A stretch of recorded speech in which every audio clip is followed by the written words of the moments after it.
Today we are going to be going over fights we need to see in the UFC in 2025. This video is not going to be about oh, we have to see Sean Strickland versus DDP. That's already booked. It's already pretty much confirmed that it's going to happen. I'm not going to talk about fights like that. I'm going to talk about fights that are unconfirmed and that we need to see this year, next year. Starting off with the flyweight division. Also, don't get mad. Some divisions that I really don't care about, I did one fight. Other divisions got like two fights. So if you care about that, don't watch. Go watch a Lucas Tracy video. If I have to say, go watch Lucas Tracy, bro. But first fight, Pantoja versus Cap. The reason I want to see this fight is because I'm an extremely biased Manel Cap fan. And I do think Pantoja would beat him, but I'm just extremely biased, so I would like to see Manel Cap fight for the title. I don't want to see a whole fight build up between Kai Kara France and Pantoja, and they try and make that a main event, and no one, they always put Pantoja. Flyweight's the least intriguing division in the men's divisions, I think we can all agree. And they put Pantoja main eventing some of the worst cards, too. They don't even try and help him. Besides this last December card, 310 I think it was, that was a good card. But the card in Brazil that Pantoja headlined versus Urseg, I had no urge to watch that. And you can call me a casual for that. I don't I watch almost every card, fight night and pay-per-view. I had no urge to watch that or pay $70 for it. Yes, I don't stream. Hate on me for it. In the comments, hate on me.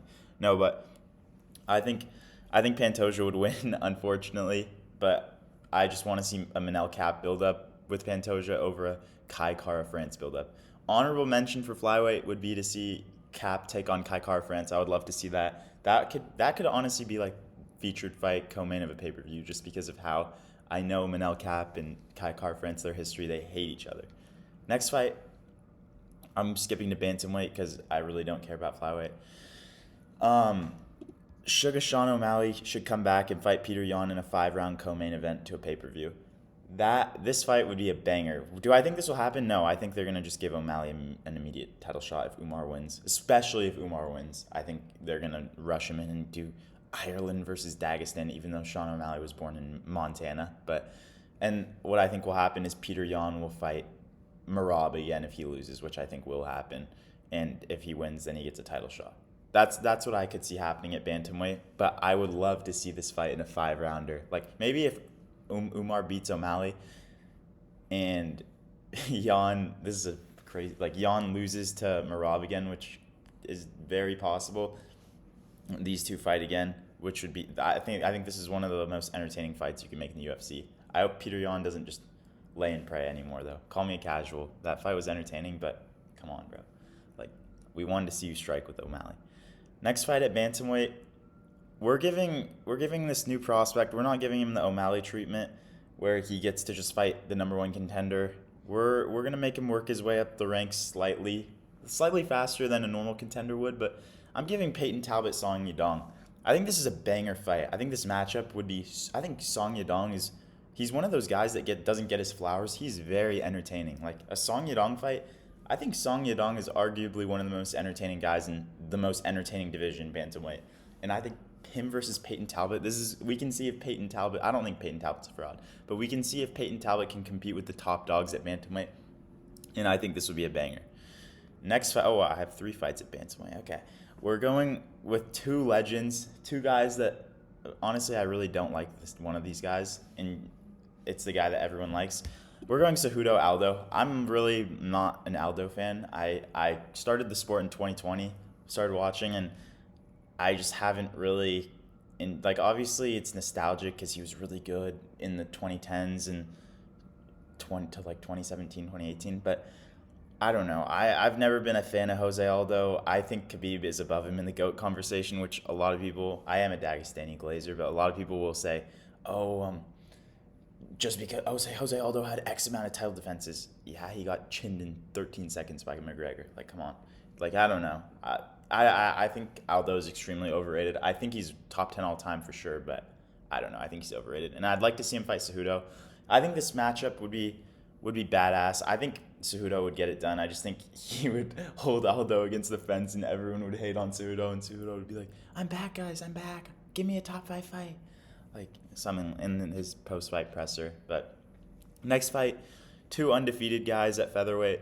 I think you know where I'm going with this. This is who should get the next title shot at featherweight. Not Volk, not Diego Lopez. Give me Movsar Evloev versus Ilia Topuria. I think this is the most intriguing fight you can make at featherweight. I don't think Diego Lopez or Volk have a shot of beating Topuria, and I give Evloev a slight shot. If you disagree, obviously Evloev, if he fought like Sam Alvey equivalent at featherweight, he would go 29-28 to him. I think he's just addicted to losing the first round, but I don't know why. I think Evloev could just eke out a split decision. I think Evloev's tough to finish. I mean, he has 0 finishes and has never gotten finished. So I think Evloev is a tough task for Topuria because he also has pretty solid forward pressure. Not a lot of people give Evloev credit for that, but Evloev comes forward a good amount. So I think honestly, I think Topuria would win, but I think it could be a split or like close unanimous decision, maybe like a 48-47. I could definitely see that. But I do want to see this fight. When do you see? It's rare to see undefeated fighting for a belt. I know we saw Izzy Costa. We saw like for the number 1 contender, not for a belt, Shavkat Gary. But I think anytime you get 2 undefeated guys fighting for a belt, I'll want to watch that. Like, I don't care if it's Evloev, who some people consider boring. I don't think he's boring compared to some of the other fighters in the UFC, but I think Evloev is actually pretty entertaining. But O versus O for the belt, that's a fight I want to watch. Next up, we're moving on to the lightweight division. And honestly, featherweight's kind of dead now that Holloway left, and we're waiting for Volk to get. Like, I really don't want to see Volk fight Topuria again. I think he's just going to get knocked out. But featherweight's kind of died a little bit because also Topuria has been pretty inactive, which kind of sucks. But Holloway Oliveira, if you're a fight fan, tell me you don't want to see this fight, bro. Come on. This is just a banger. I think Oliveira would get it done by submission, but Max Holloway has a good chance in this fight. I think if Max Holloway's chin refreshes after the Topuria fight and he still has the iron chin we have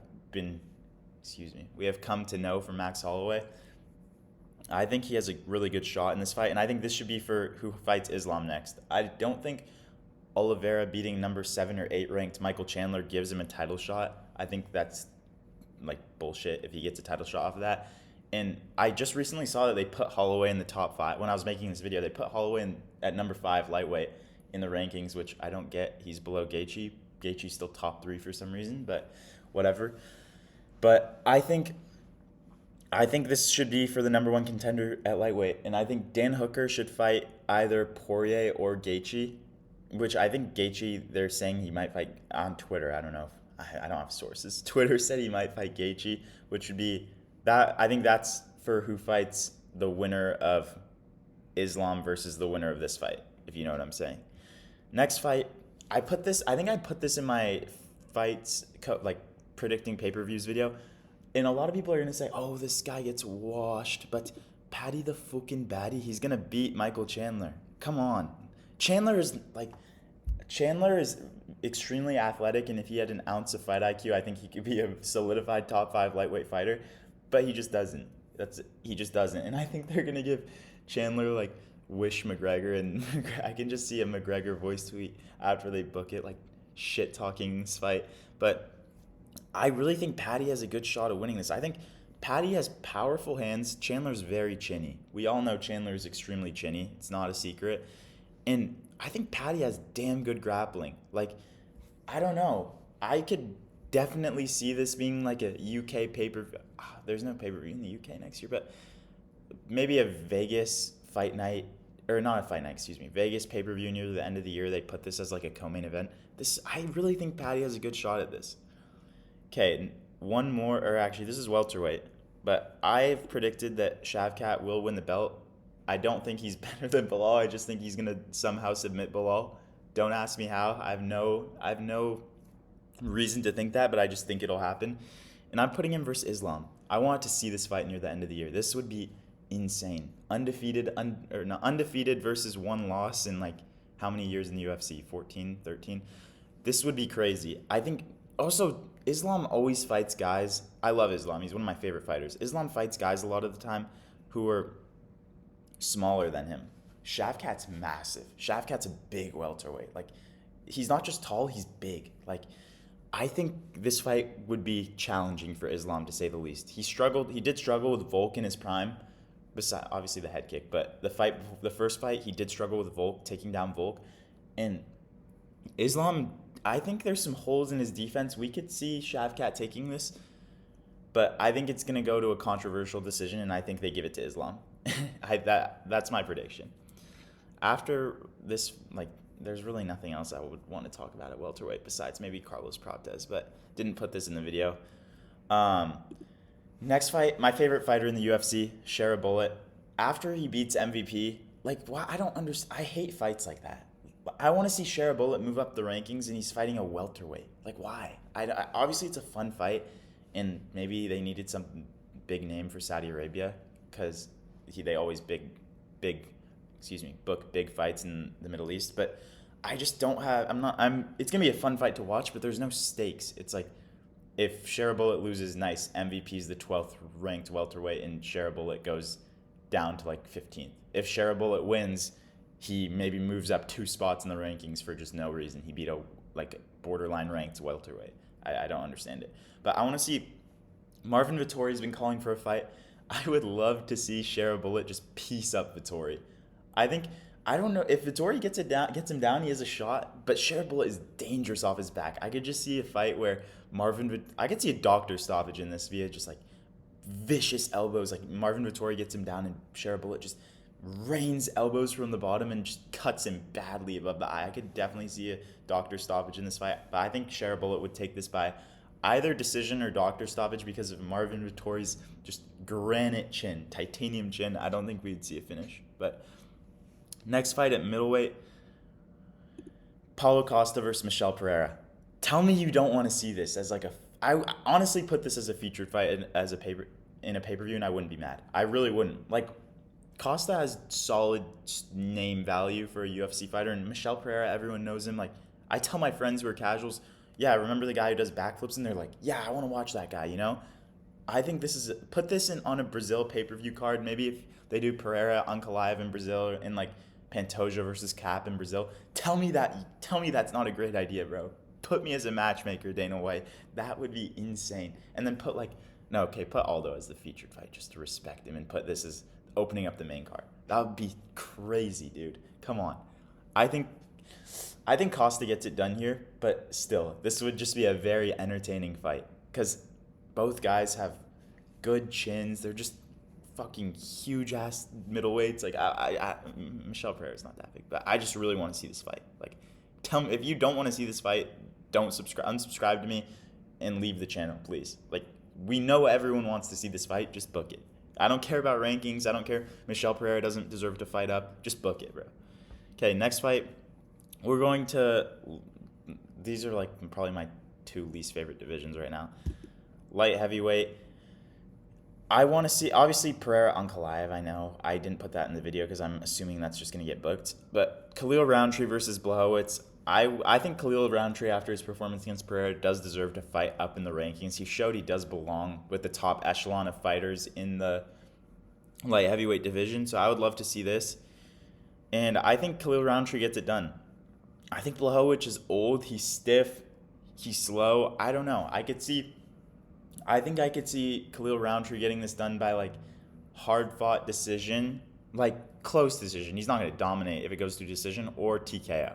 I don't see Blachowicz getting put out lights out, but I think Khalil Roundtree does have the power to TKO him, excuse me. Next fight at heavyweight. I know I said I wasn't going to do fights that are like that are basically confirmed, but come on. Jones Aspinall, please just book this. We all want to see it. This is the toughest fight Jones has had the opportunity to fight in his career, besides like moving up in Stipe's prime, maybe. But I think Aspinall is better than prime Stipe. I'm sorry. Yeah, I said it. Aspinall represents the new generation of heavyweight. This guy can strike, grapple, he has submissions, he can kickbox. Like, come on, this dude's lightning fast, head movement. I want to see John Jones fight him. John Jones looked damn good against Stipe. Obviously, it's against a 42-year-old Stipe, but like, I can't lie, I thought Jones looked kind of against Cyril Gane. I know he submitted him in a round, but he didn't look like comfortable in the octagon. This fight against Stipe, we got to see more more of him in the octagon, which maybe plays into that. But he looked comfortable. He looked like not prime Jones, but you know what I mean. He looked good. I want to see this fight. I think Aspinall would get it done, just because he's 265. He's I didn't mean it like that, Bradley Martin. But Aspinall's huge. Jones has never fought anyone as big as Aspinall. Stipe and Jones were similar size, both weighing in at like, what, 245, 240? So I want to see Jones fight someone bigger than him and someone who, I think Aspinall is taller than him. This would be very intriguing. Come on. Everyone wants to see this. But let me know in the comments fights you would want to see in 2025. Let me know if you disagree with any of these takes, even though they're all 100% correct. But thank you for watching till the end, and I hope you guys have a great day.